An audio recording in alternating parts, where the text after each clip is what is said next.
Jen from North Carolina had this to say about the angel membership. I'm an empath. I was drawn to Julie's podcast, which I came upon randomly. I'm really interested in learning more about angels and ascended masters and how to connect with them.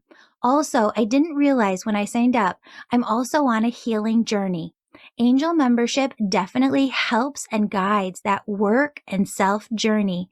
Jen, thank you so much for being part of the membership.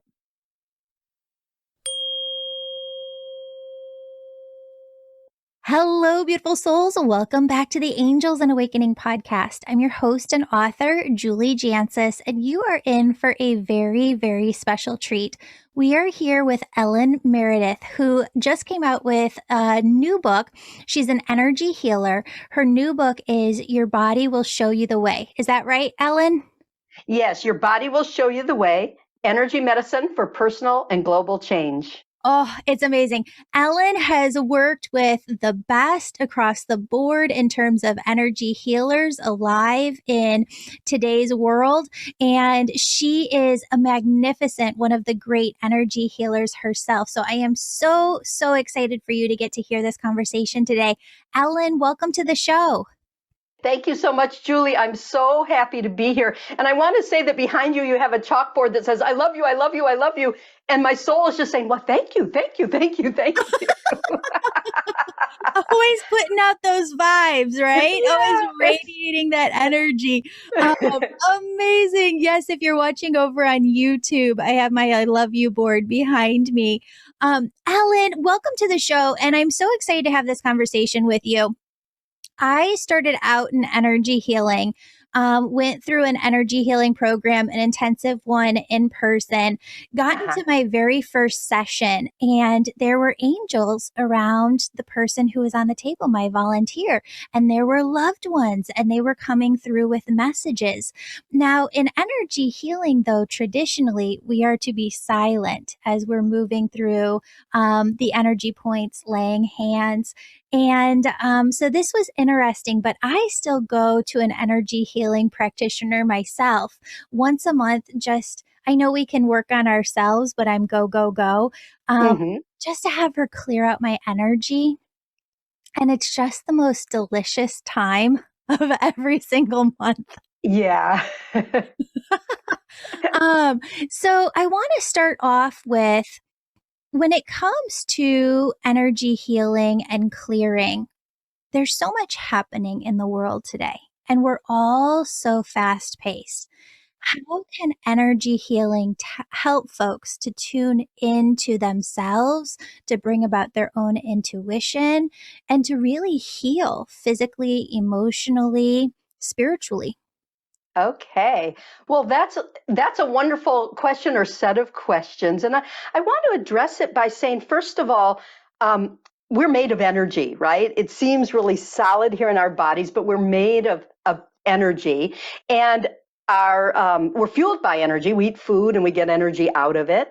And our body, mind, and spirit are constantly communicating using the language of energy, of subtle energy. And it's just under our awareness. I mean, as infants, we all know how to speak this language before we get verbal. And then when we learn English or French or Chinese, we tend to forget that energy is our mother tongue. Energy is it's like the language of the universe. Energy is the foundational language of the universe. Right. And it's literally the language of the body. It's not a metaphor. And when I was a kid, I always used to say, wait, where's the user's manual? I don't know how to work this body. I felt like a head on a stick, and I just didn't know, like, how do I work this body? And I didn't realize that the user's manual is right there, and it's built into every fiber of our being, and that we have access to guidance through it, not only guidance from angels and spirits and others, but guidance from what I call the wiser self, the part of ourselves that is part of spirit. But we also have guidance from the body, our creature self that I call your earth elemental self, because we're creatures like dogs and cats and bees and dolphins.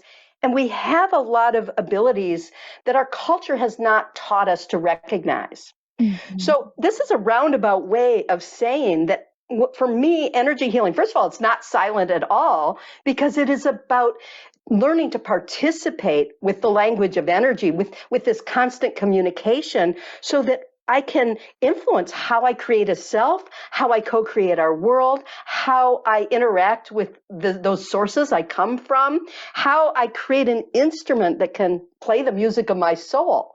And because I'm very tonal or sound oriented, that's a noisy prospect.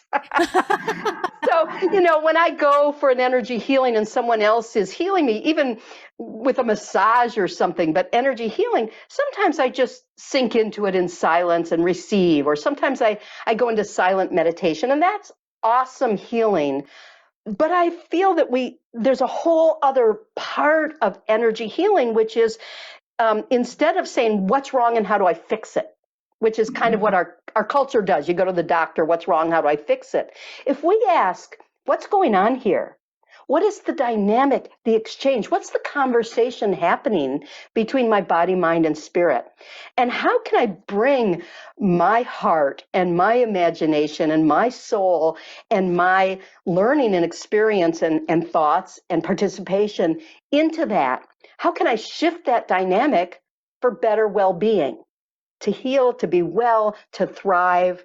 And that's a whole different way of thinking of healing, not so much as fixing what's going on or rebalancing what's gone out of balance, but how do I co-create from the inside out, using all of what my spirit brings, including the words, right, and the language. Yeah, yeah. So I'm curious because everybody's definition is a little bit different. What are your definitions of healing? What's your definition of well-being or wellness? Okay. Well, I think of healing as coming into alignment with your truth. Okay. So it's possible that in the process of healing, I might get very sick, and that illness might be part of my healing journey or my healing process.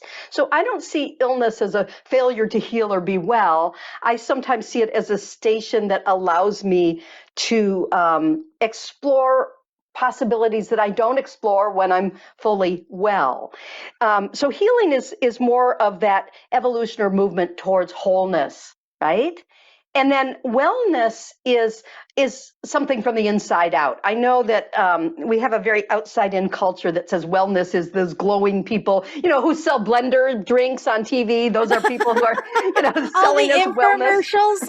Yeah, the infomercials. And, there's a whole market of wellness out there, but wellness doesn't look like that. For me, it looks like being in sync with the music of my soul, with my unique energies. And I believe each of us has unique energies. We're not generic. So my truth is going to look very different from your truth. Mhm. And there are individuals who come into this life in order to experience chronic illness and healing of that on behalf of humanity. And bless them, it's not a failure when they get sick. They're working in the realm that they've chosen to explore. And everything they discover and everything they put together is a triumph for humanity, right? It's a gift to Yes. all of us. They're holding up a piece of the sky, and I'm thinking, good, I'm glad I don't have to hold that part of the sky yet. But there have been times in my evolution where I was very ill, and that was my work. That was my job, is to figure that out on behalf of my body, my spirit, my mind, but also humanity itself. And so maybe that's too long an answer, but No, not too long of an answer here. I was just writing down some more questions that were coming to me. When it comes to this, I think that that's wildly fascinating. I'm wondering if you could walk us through some stories that you have of people that you've seen kind of go through sickness, and what does that look like as the body is communicating with them? Because I think that there can be this misperception out there that if spirit was really talking to you, if the other side was really communicating to you, then they would just lay the information out on a platter for you to know everything and for you to be well the next day. But that's not the dance that you're talking about. You're talking about something different. okay, well, that's not the dance. And I mean, a lot of people, when they think about guidance, they think about that oracle, the voice in the head. You remember that child's toy that's a magic 8 ball, and you Yes. shake it and then a message comes up for you? I think a lot of people expect guidance to come up like the magic 8 ball. Like, here's the answer to the problem. And that can happen. I mean, I've had guidance like that. And for some people, that is a form their guidance can take. But the language of energy is almost more like sign language. It includes images, it includes sensations and feelings, it includes sound and rhythm and song, it includes direct knowing, it includes intuition and instinct, or perception of a shift or a change. It's a really multidimensional language that definitely includes all your senses and more. So when you're in a process of healing, it is a process of learning to dip into that communication and asking different questions. Because if you ask what's wrong over and over, what's wrong, how can I fix it, you just get a pile of answer about what's wrong, and you know everything about what's wrong, but you still don't know about what's right and what's needed and what could be of service. So I had a client some years ago. I've written about her in one of my books. I think maybe The Language Your Body Speaks, named Sylvia. Sylvia had 2 kinds of stage 4 cancer, and it had metastasized all over her body. By the time it got diagnosed, basically her Western medicine doctor said, there's not much we can do. You have about 3 months to live, and we don't have tools that will do anything but make you very sick. The chemo will probably kill you just as quickly as the cancer. And she said, I don't want to go that way, so I'm going to go home and I'm going to deal with my affairs. She was a mother. She was a grandmother. I think she was also a great grandmother. She ran a family business. She was the matriarch of a whole line of people that depended very much on her. And she came to see me because she said, I don't know if energy medicine can heal this. I don't come in expecting you to heal me, but I want to have the highest quality experience I can. If these are my last 3 months, how can energy and energy medicine help me to come into myself? And so we talked about a lot of things. One thing that I teach is that often the names we get from Western medicine aren't helpful. Like when someone tells you you have cancer, what comes with that is this whole baggage about everybody's associations with cancer, right? If I say you have cancer, it's like, ah! In fact, I shouldn't even say that because I don't want to scare people. But cancer's like the last name Smith. Yeah. I mean, there are so many different types of it that we can't take on all that baggage, and it makes it hard to heal. Yeah, I think the same thing about when we say mental illness. It's really brain health. It's the health of your brain. And Right. in It's the same mental way, wellness. yes, It's yes. mental wellness. So when we get a diagnosis like that, we either go into panic and we start living out the script that the culture gives us, like, okay, this is a death sentence, I'm going to die, it's going to be miserable, or I'm going to have to practically kill my body with the treatment in order to get better. So if you give it a different name or ask it for a name, often you can interact with it and it can teach you. So I said to her, okay, this is a situation. You've got these things that have been called cancer. I'd like you to invite it to give you a different name. Don't name it like a dog, but ask it, what's your name? How should I call you? Mm-hmm. And she tuned in for a few minutes and she said, well, it wants to be called Nemo. I know, I'm laughing. She's laughing. And I said, well, what are your associations with that name? And she says, well, the first one that comes to mind is it's like no chemo, right? Nemo. And I said, yeah, okay, that's a good one, Nemo. And then she said, and it's a little lost fish. And it's a movie, my grandkids watch it all the time. So it's a movie about finding a lost fish. And maybe I need to find Nemo. Maybe I need to find who this lost fish is. So then I asked her, what are the strengths you bring to this? What skill set do you have in life? And she said, well, I'm a mom. I can run everything. I can take care of everyone. I am really good at all the details of taking care of everyone. And I said, well, how good are you at taking care of yourself? How well does this skill set translate to you? And she said, well, that's probably where I need to do some learning. So we said, okay, so you're going to be finding Nemo. And you're going to be bringing that skill set of taking care of yourself. And she said, I know how to parent an infant who can't talk.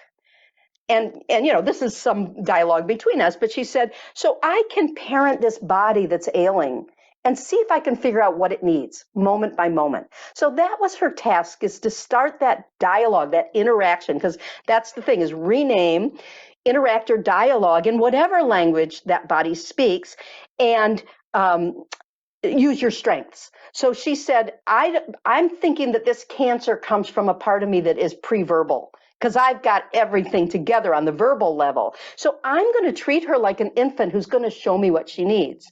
And moment by moment, she started showing up for herself. And, she had to put aside what she owed her family and her business and say, no, for the next while, I'm parenting this sick infant. And so she said about it, and within about 2 or 3 months, she was in remission. And 30 years later, she's still alive, never had cancer again. It healed because the part of herself that had not been addressed, that had not had any of its needs met, got its needs met. And it started having boundaries again, because cancer cells often are cells without boundaries. It started to make self. It started to make boundaries, cell by cell, moment by moment. And her body knows how to heal. All of us, our bodies know how to heal. So she didn't set out to heal cancer. She set out to encounter and heal herself. And in the process, the disease stopped screaming at her, and she healed. And I've seen that happen over and over and over with people, where when they begin to speak energy, and it was not all, hey, baby, what can I do for you? It was holding and rocking and cuddling and touching different places and bringing really nutritious inputs. Not that her brain said, I read about this, but her instinct said, yeah, today I need lots of orange. I need anything that's the color orange. And then today I need some blues. And, really working with all of the dimensions of the sensual universe. When she entered that space again, her body untangled the energetic miscommunications that were co-creating the cancer. And I've seen that with almost every disease you could name, that process of healing from the inside out, because you're reconnecting with that inner knowing, that inner guidance system. And it's not someone out here saying, do this, do that. It is really the GPS or guidance built into every fiber of the body and the mind and the spirit.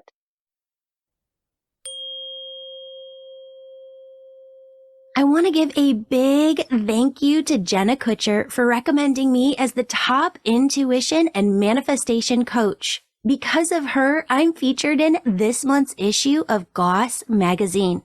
If you'd like to work with me, join my Angel membership. A whole new year of content and live events begins January 1st. The biggest impact I've seen is the Angel membership has helped countless people move from feeling stuck, grief-stricken, frustrated, anxious, lonely, or depressed to feeling constant support, joy, love, bliss, ease, and peace, because it's like they learn the angelic secrets to living life. I've watched so many souls take the tools in the membership and manifest the perfect relationship, the job they desire, or that special something that's been calling to them within their heart. So if your angels have been calling you to join the Angel membership, that is a message. They're saying to you, hey, we know where you're going and we're trying to help you get there, but you need these tools in the Angel membership to do so. If you need a scholarship, friends, a link is in the show notes below. If you want more info and a special promotion, use the link in the show notes to register for a discovery call this week. Don't miss the most transformative year of your life. Angel members, we start a whole new year together as a community on January 1st. Register today at theangelmedium.com. So this is fascinating for a couple different reasons. While I've gone through my spiritual awakening, I've noticed different ways that spirit comes to wake us up through seeing angel numbers, through seeing signs, through the passing of a loved one. And a couple of years into recording the podcast, they call people like us vocal athletes because we're constantly talking and using our voice. I just developed muscle tension dysphagia that's connected to some muscle or something kind of really deep within my chest, Right. where it almost feels like a heart attack, when I talk too much. And it led me on this very long journey of changing how I eat and taking care of myself and doing different things. Brought me into somatic work, brought me into embodiment work. Totally another level. But it showed me very clearly, because I believe that as healers, we are often led, like you said earlier, on these journeys of discovery so that we can turn around and show other people what we found. Right. But as I've gone through this, it's very, very clear that they're going to, when I say they, the other side, is going to wake us up. Yes. In one way or another. Right. The seeing signs, the angel numbers are kind of like this gentle nudge. And there is this deeper piece of, I don't want to say if we don't listen, but there is another way of them coming through and waking us up. Because I don't want people to feel bad if they have something going on, like they weren't listening to the angel numbers or signs, because I don't think that that's true. There's just something deeper there that we have to wake up to. Right. Right. Yeah. And, Yeah. I really believe that the body speaks to us through symptoms and through shifts in how it functions and how the energies move and circulate, which can affect how our organs work. And it really speaks to us. And often it'll start out kind of subtle with a little hint, like, I get a little bit of a headache, or I itch over here, or, my arm doesn't work as well or something. And if I don't get the message, then maybe it shouts a little louder, and it shouts a little louder. And by the time we get to a diagnosis of, some really named thing, it's a pretty loud shout. But it's also a teacher and a gift, because it forces us to stop and finally address what it was hinting at before. And so often, we think of illness as failure and plague. And I think we need to shift that and say it's teacher and guide, but it's also an invitation to enter into different kinds of communication and to learn from it. And so it's not about, oh, I missed the message and now it's shouting and I'm a bad communicator. Because if you know any healers who are amazing, fabulous healers, I studied with Donna Eden, and she's a miracle of a healer. She's wonderful, but she's had illness after illness and disease and interesting physical challenge after physical challenge, because her body speaks so strongly to her. And mine is this similar way, is mine often somatizes really quickly before I even get an inkling of what's going on spiritually. I've broken my wrist, or I've, something else has gone on that wakes me up to a situation that is a place that I have to function differently and learn differently. And I agree with you. I think we're in a time of massive awakening. I really think it's a sea change. It's not just wake up to how things are, but wake up to our ability to change how things are and work very much more from the spirit outward, or from the inside out. And I really believe that within that awakening, our very linear, very binary brains are not trained adequately to perceive or handle this larger truth we're being asked to awaken to. So we have to find new language. We have to find new messengers, both within ourselves and within our imaginations and within our perceptions, that can open us to think outside the box of the sort of straightforward, rational denial that is our societal norm. I mean, there's lots of cultures where angels are normal, where spirits are normal, where we listen inward for truth, where we heal from the inside out. That's not Western, North America and Western Europe for the most part.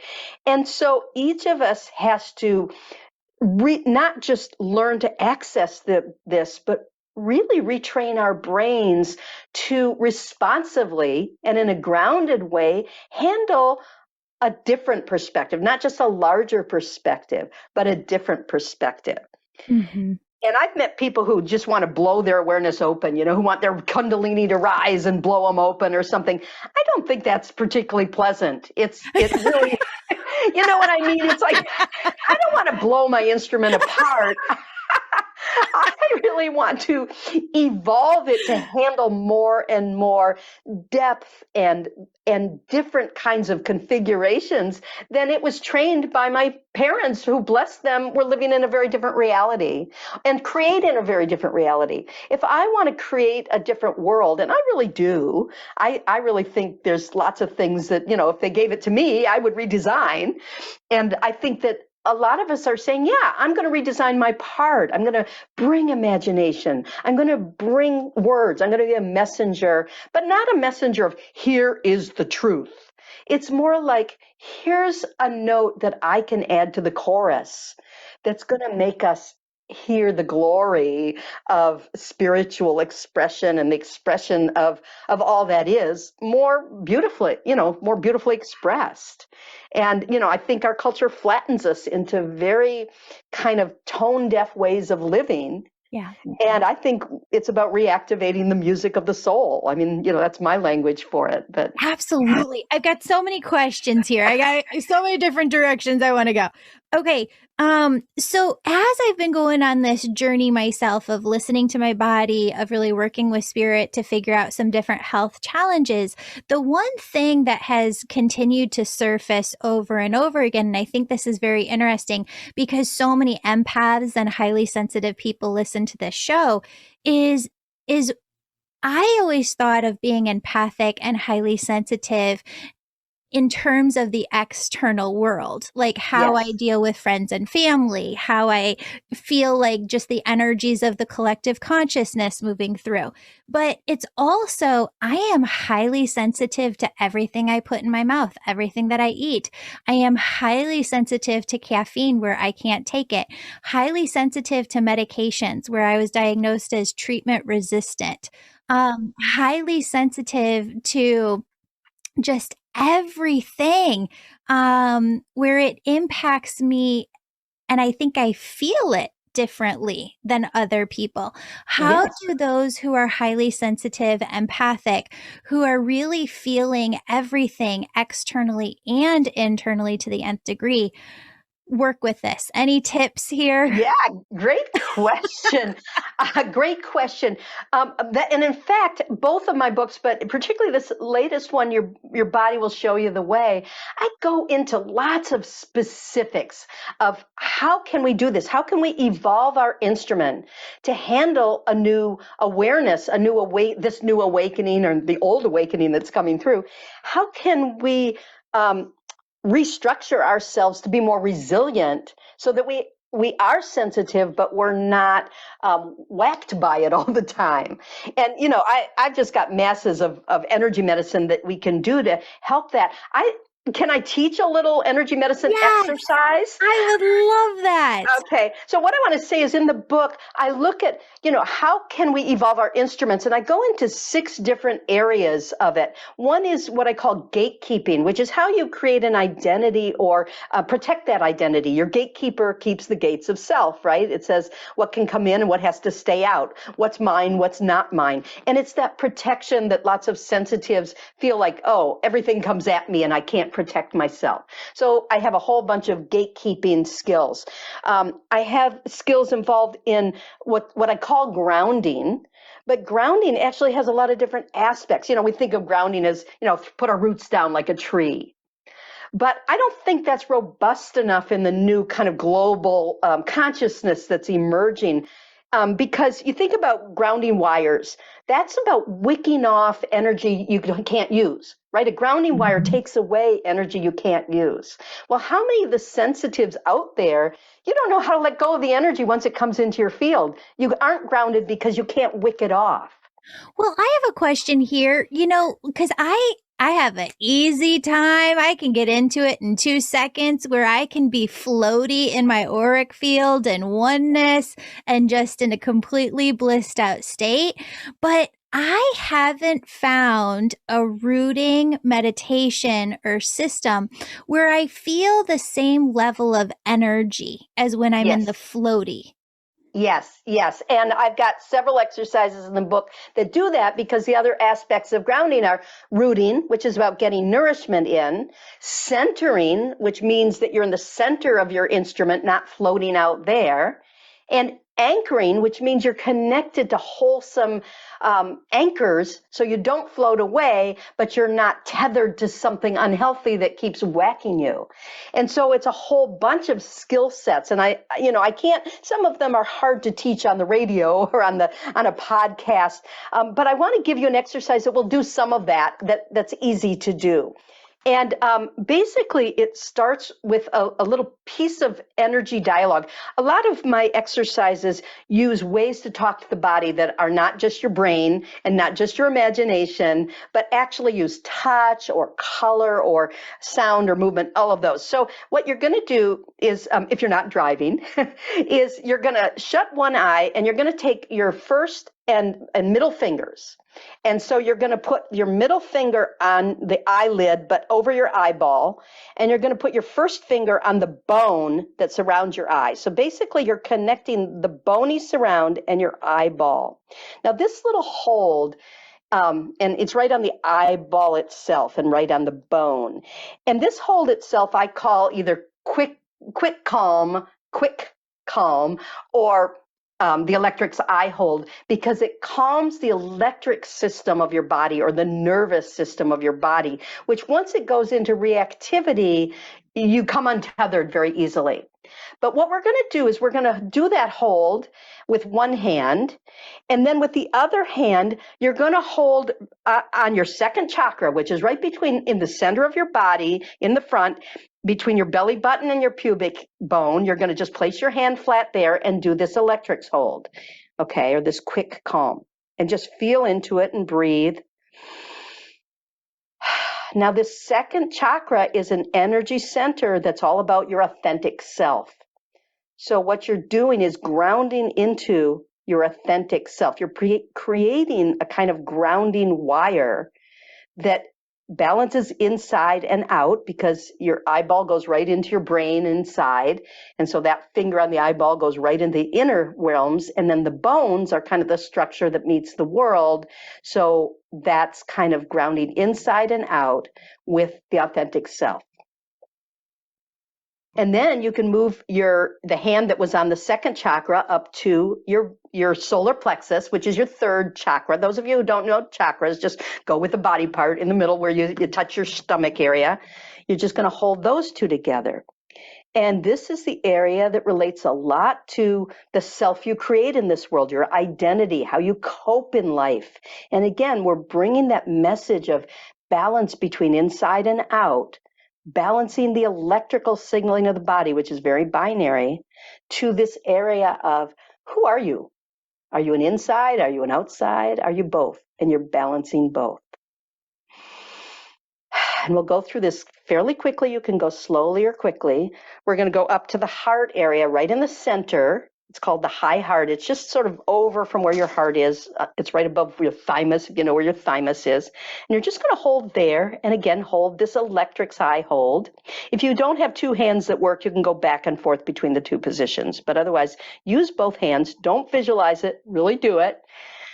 Because you get the body gets the memo when you really do this with your hands, with touch. And just feel the heart is your outreach, your connection. It's your self-expression in the world. It's how you connect in, and it is the electrical center of your body. So you're calming all the electric and electromagnetic of your energy field by doing this hold. And then the fourth place to hold is at your third eye on your forehead. So you're just going to put your hand flat on your forehead, continuing to hold this electric's eye hold, or the quick release, relax hold. And this is your vision. This is yourself that sees into the world.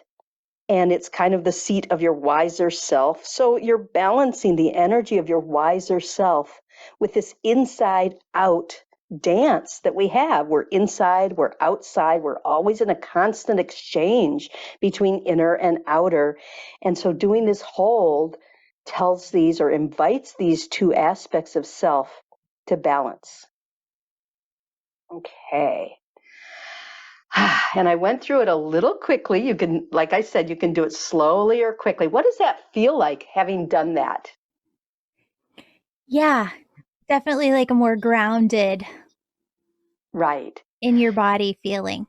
Right. And it's a different form of grounding because it isn't about visualizing yourself as a tree or, even spooning the bottom of your feet as we teach in Eden Energy Medicine. It really is about talking to different aspects of yourself that get ungrounded by the challenge of being alive. I mean, our life is a constant movement. It's a moving, shifting dance, and it's not a fixed reality. So grounding isn't about fixing yourself somewhere. I mean, it's good to have anchors, but you can't stay fixed. Everything moves. So how do we reinstate ourselves in the midst of this moving reality? And I just give lots and lots and lots of energy medicine techniques like that and practices and explorations that help you understand, dive into what does it really mean to ground? What does it really mean to come back and center in yourself? Well, I really had an aha moment where you were talking before we did the exercise, where you were saying, pretty much the aha moment is our bodies right here. If you are a spiritual person, if you're highly empathic, if you're sensitive, if you're an intuitive, anybody, because I believe that healers are in every single line of work. Yes. Our bodies are here on earth managing the awakening of the collective consciousness, the evolution of the human consciousness. And that's a huge job for our physical bodies to be managing.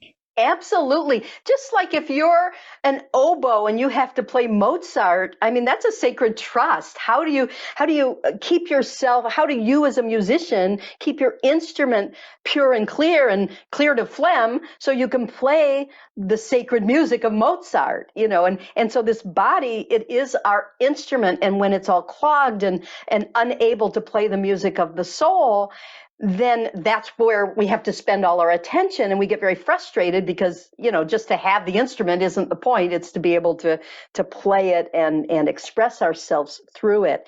So yeah, I really, two things. I feel like in our culture we're taught that the body is an object. It's this thing, and we even talk about, I'm inhabiting my body, I'm coming into my body, not I am my body, but I'm coming into this thing that is a body. Well, I believe that's a misconception, part of the many misconceptions in our culture.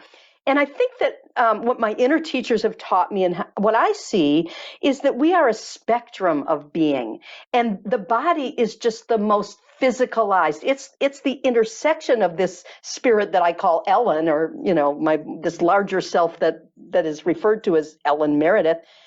My body's the intersection with the world of solidity, of the manifest world. My mind is another density of this same creature, this same consciousness, and it goes all over the place, right? It's in the now like the body, but it's all over the place: past, present, future, world of imagination. That's I call that my talking self instead of the mind. And then the wiser self is another dimension of that same thing. We are a spectrum of reality. So to treat the body as either this dumb creature or this inconvenient envelope, or this inadequate vehicle, I think misses the point that this is your spirit. This is, and if it's expressing some inability to be the instrument that it wants to be, then showing up for yourself to help it be the best instrument for the music it's here to play Mm. is our task. It's, our consciousness needs to learn, our mind needs to learn how to be a better musician for the instrument. And, I use the example of oboe. I didn't play the oboe, but I had friends who did. And if you don't clean the phlegm out of your oboe, it gets really funky and nasty really quickly. So part of learning to play the oboe is learning to clear the oboe and clean it. Part of learning to play the oboe is learning to make reeds because they're too expensive to buy. And I sort of feel like we don't, as children, learn the care and feeding and technique for working with these bodies in a very aware, loving way that respects that they are our spirit peeking out into the world. Mm-hmm. Well, and I was so excited to have you on the show because all of 2023, starting January 1st, the entire year in my angel membership, this is what we're talking about: going into the physical body, learning to tune into the physical body, learning to clear out everything. Because Spirit said so many people right now are just so overwhelmed from everything that we've been through the last 3 years. There's so many moms too out there who don't have a moment to themselves because they're getting up, getting their kids ready. Every moment is just taken up and eaten up. We have to make this space for ourselves, even if it's just a sliver every day, because if we don't keep that instrument clear, it's just going to, for me, when I do energy healing with folks, I can feel the compounded energy within a person if they haven't worked on it. There's a lot of clearing to get that out, which we're going to work on. Right. Clearing. And also, I've come to talk about it as transformation, because too often, especially from the influence of psychology, it's this notion that somehow if you clear your blockages, you're magically going to be in the right place.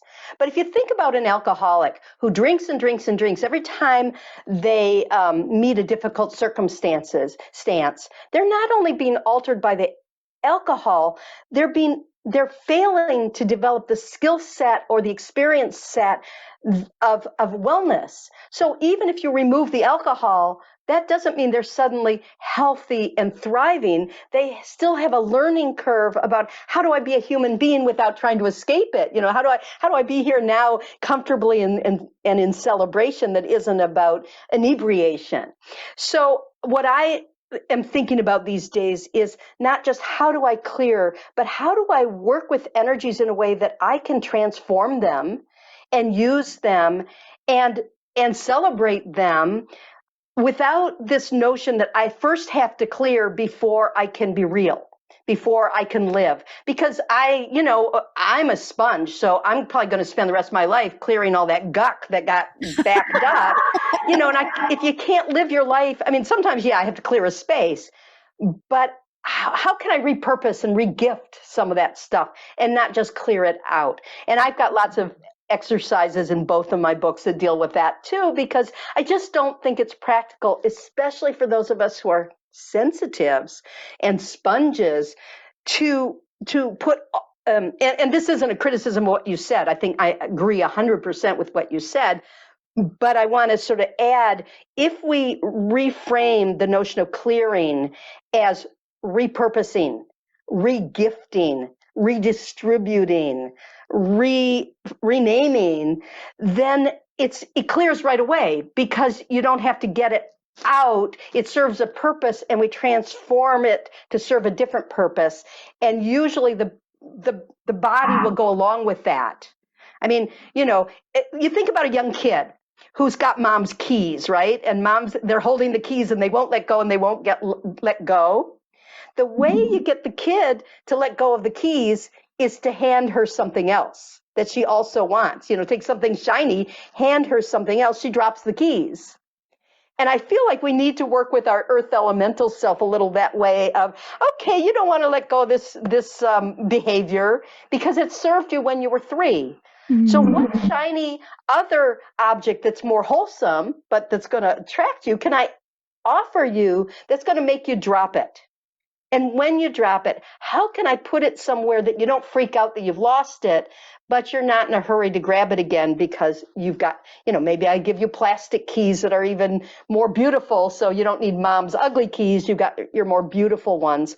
So I really feel like we need to use everything we know from our imagination, from stories, from the world of how we interact with children and other creatures to work more skillfully with our earth elemental self, our body self, and also with our mind, because the mind is very tenuous of this is how I've taped out reality, and don't tell me it's not reality. I know what reality is, and of course ignores all the things that don't fit that.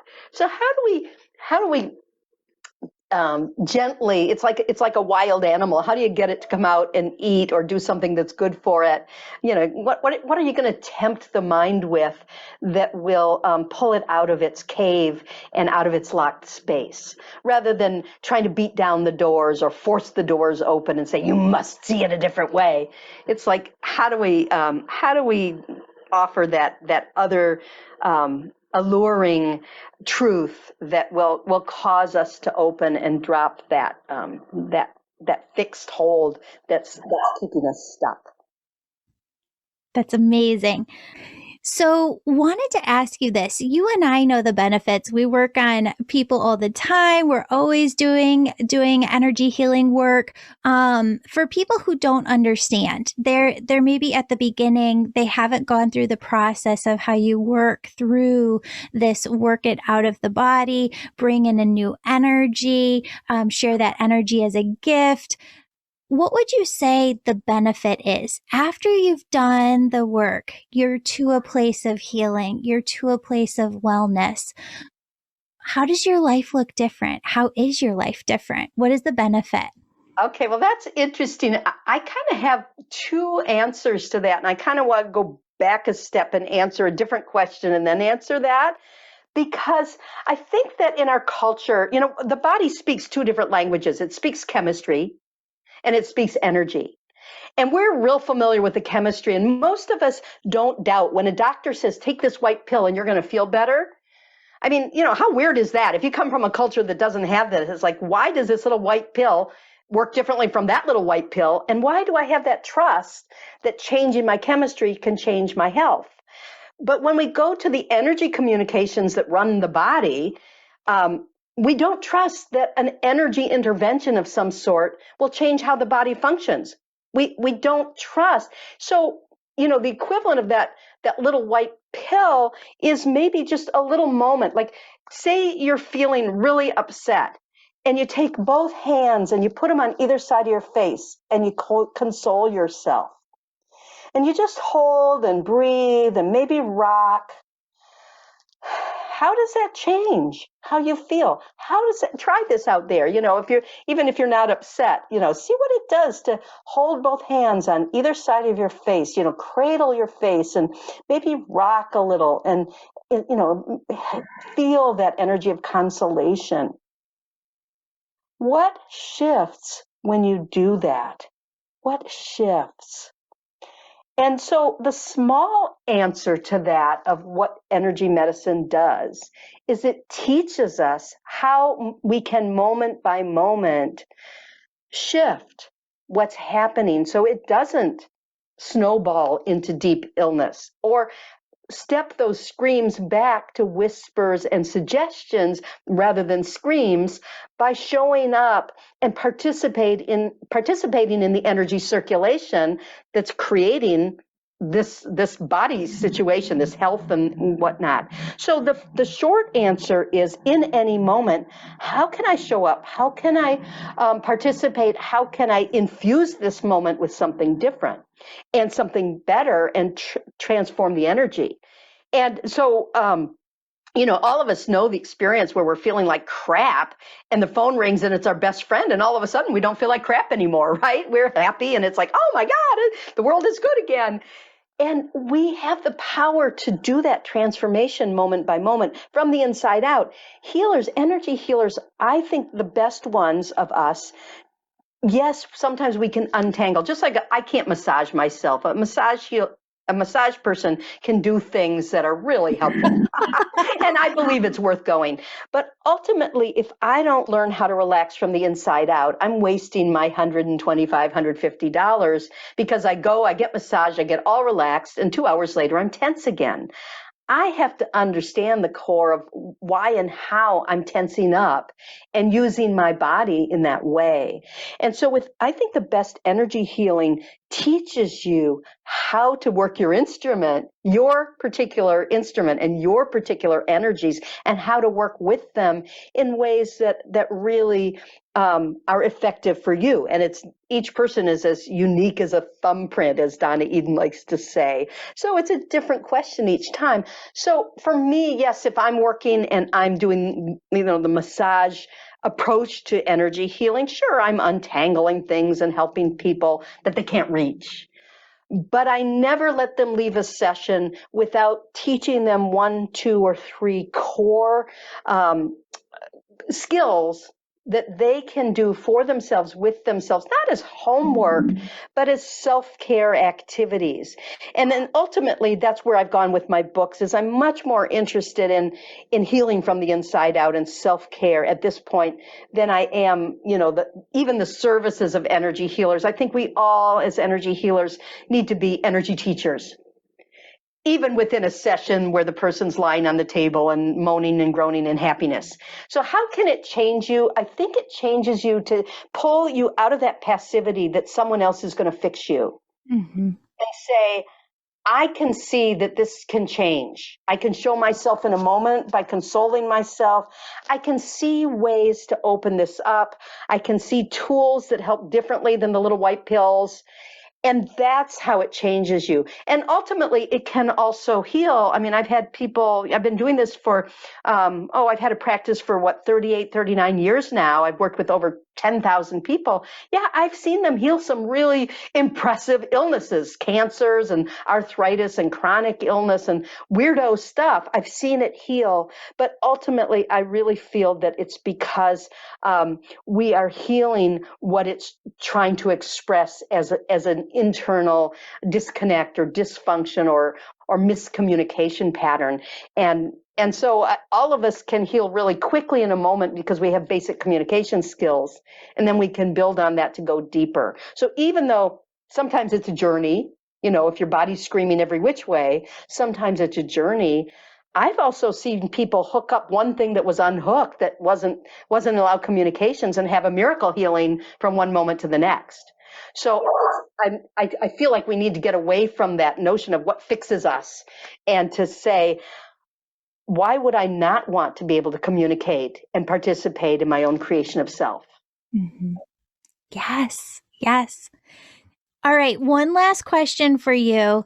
There are so many people in the world who have this energy of a really chronic overwhelm from the last couple of years. Yes. For some people, it's kind of feeling to them like a rut, maybe, or like they're on the rat treadmill, right? Where they just can't seem like they can get off of that treadmill. But it's a compounding of the energy too. What are you recommending right now to people that you're working with who have this very intense overwhelm? Do you start a little bit slower with them? Do you jump right in? Where are you go? How are you working with this energy right now? Of course, it depends on what the overwhelm is. And I think that a lot of it has to do with an imbalance that we all have, which is we've all been schooled to see ourselves from the outside in and take the world in, and that is the outer authority, rather than generating our experience from inside. So, if I feel restless, what do? I go online and I look for something, or I watch another video, or I look for something to stimulate me from outside. And I think that one of the issues with the overwhelm is that most of us are chronically disconnected from ourselves. We have an inner disconnect that is just chronic because the world asks that of us. So there's a whole lot of ways you can connect up. In my book, my new book, Your Body Will Show You the Way, I have a whole chapter called Just Connect. And I have exercises that, again, how do you connect in? And often it's using the hands. It's not using your imagination. It's connecting into different energy centers or energy entryways in the body, and you can create your own. You don't have to use the ones that I've come up with. So one of the ways I work with people is working on moments of connection.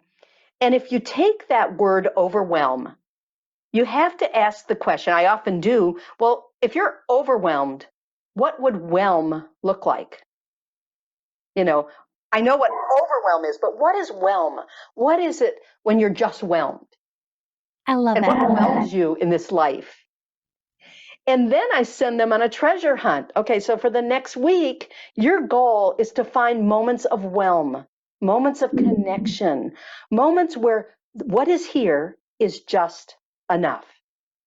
Put aside all the thoughts and ideas and incoming. In fact, turn off as much incoming as you can. Put your phone away, etc., and say, I'm going to practice 2 minutes of whelm, where I'm going to find a color that pleases me, or I'm going to find a visual that pleases me, or I'm going to listen to a sound that pleases me, or I'm going to produce a sound that pleases me. I'm going to try a movement that my body feels like it needs right now. I ask my body, how can I serve you? What is one thing you would like right now? And the other day, and et cetera, with all the ways that we receive experience, that's the source of whelm. And the other day, I was really overwhelmed and, spinning out in all these thoughts. And so I stopped and I said to my body, what do you need right now? What do you want? And it said, I want to go back to bed. And my brain did this. It said, oh no, I've got too much to do today. I can't go back to bed. And then I thought, well, it didn't say I want to go back to bed for 10 hours. It said I want to go back to bed. And I thought, yeah, I got out of bed and I wasn't quite ready to be done. So I got back in bed with all my clothes on. I pulled the covers up. I hunkered down with my little bear. And I lay there and I kind of breathed. And I thought, I don't know how long I need this. And about 3 minutes later, I thought, well, actually, yeah, I'm whelmed. Now I'm ready to get out of bed. I hadn't been quite ready to get out and get going. And my body was really all disconnected. I went into that safe little womb, I reconnected, and I was whelmed again. And then I got out, and then I wasn't so overwhelmed by my day. So that's what I work with is don't fight the thing that's bothering you. Look at its opposite and say, how can I cultivate what I'm apparently missing when I say I'm overwhelmed or doing differently? How can I do it differently so I can bring whelm in? That's amazing. That's amazing. Oh my goodness. Ellen Meredith, you are just amazing. Thank you so much for being here and taking time out of your day to be on the show.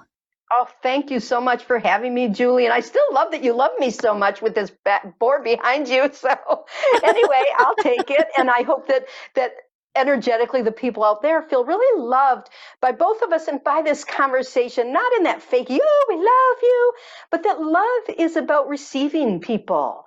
And do you feel that you can receive yourself and you can receive others and that we can receive you, not because we've got the right answers, but we're struggling too. And here's some tools that might help you on the next step of your journey. I love it. I love it. Tell everybody where they can find your books. I know I got mine over on Amazon, and also where they can find your website. Okay, so my website is easy. It's my name, ellenmeredith.com, and that's MEREDITH, in case you're spelling challenged, ellenmeredith.com. And there's access to all different other things there. I've got videos. I've got a do-it-yourself divination tool that's really fun to play with.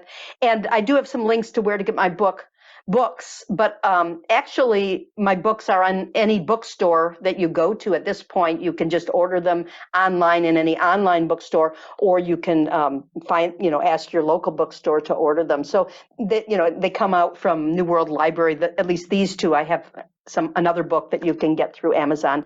Yes. Thank you so much for being here. I so appreciate you. I appreciate you too. Thank you so much for this service that you do to the world. And bye-bye, everyone. Have a lot of fun finding your whelm this week. Beautiful soul, thank you so much for joining me today. My name's Julie. You know I'm all about connecting you with messages from your angels and loved ones on the other side. If you've been listening today and you're super excited and just have to know which angels are around you right now, who's connecting with you, and what messages they have for you, go to theangelmedium.com. Register for a session.